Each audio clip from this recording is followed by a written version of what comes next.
Éducation au Moyen Âge. Un panorama détaillé. Le Moyen Âge est une période marquée par une structuration particulière de l'éducation, influencée par les structures religieuses, les traditions chevaleresques et les courants intellectuels venus d'autres cultures. Voici une exploration des différents aspects de l'éducation médiévale. Le rôle de l'Église dans l'éducation médiévale. Transmission des savoirs. L'Église est le principal acteur de l'éducation, en préservant les manuscrits antiques dans les scriptoria des monastères. Elle diffuse le savoir à travers les écoles paroissiales, monastiques et cathédrales. Écoles monastiques, centre de formation pour les moines et parfois pour les laïcs. Programme centré sur les Écritures, la liturgie et les disciplines du trivium et quadrivium.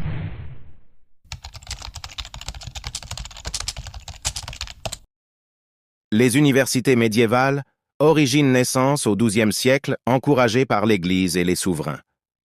Exemple: Bologne, droit; Paris, théologie; Oxford. Elles émergent des écoles cathédrales ou monastiques. Organisation enseignants et étudiants organisés en corporations, nations. Les disciplines principales: théologie, droit, médecine, arts libéraux. Contribution: diffusion du savoir européen et harmonisation des idées théologiques et philosophiques. Berceau des grandes figures intellectuelles, comme Thomas d'Aquin et Guillaume d'Occam.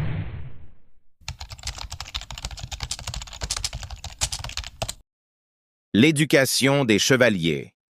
Le code chevaleresque.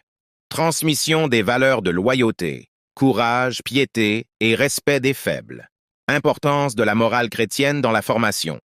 Apprentissage des armes.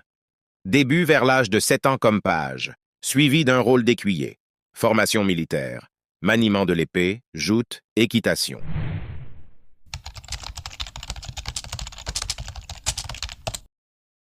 L'enseignement dans les écoles cathédrales et monastiques, écoles cathédrales, prépare les futurs clercs à la gestion des diocèses et aux études avancées.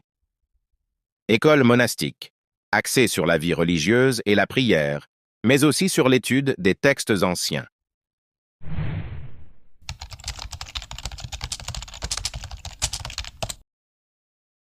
Savoir enseigner au Moyen Âge, le trivium et le quadrivium, le trivium grammaire, maîtrise du latin, rhétorique, art de bien parler, dialectique, raisonnement logique, le quadrivium arithmétique, géométrie, musique, astronomie, sciences nécessaires pour comprendre l'ordre du monde.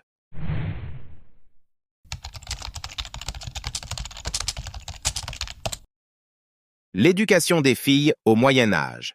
Restrictions. L'éducation des filles est limitée et souvent orientée vers la domesticité et la religion. Peu d'accès aux écoles formelles, sauf pour les filles nobles ou issues de familles influentes. Exception. Les monastères féminins offrent une éducation avancée à certaines religieuses. Ex, Hildegarde de Bingen. Certaines femmes nobles sont instruites pour gérer des domaines ou correspondre en latin.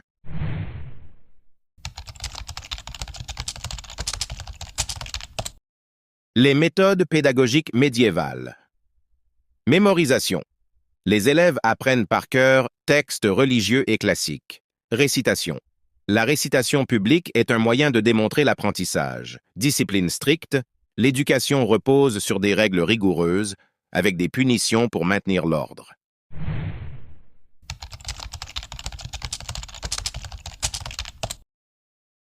L'influence des penseurs islamiques sur l'éducation médiévale européenne.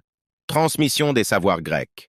Les penseurs islamiques traduisent et commentent Aristote, influençant les universités européennes.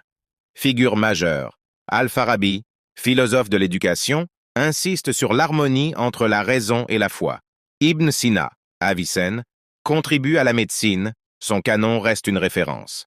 Averroès, Ibn Rushd, défend la logique aristotélicienne, influençant Thomas d'Aquin. Échanges culturels. Les croisades et les échanges commerciaux favorisent l'intégration des idées islamiques dans le monde chrétien.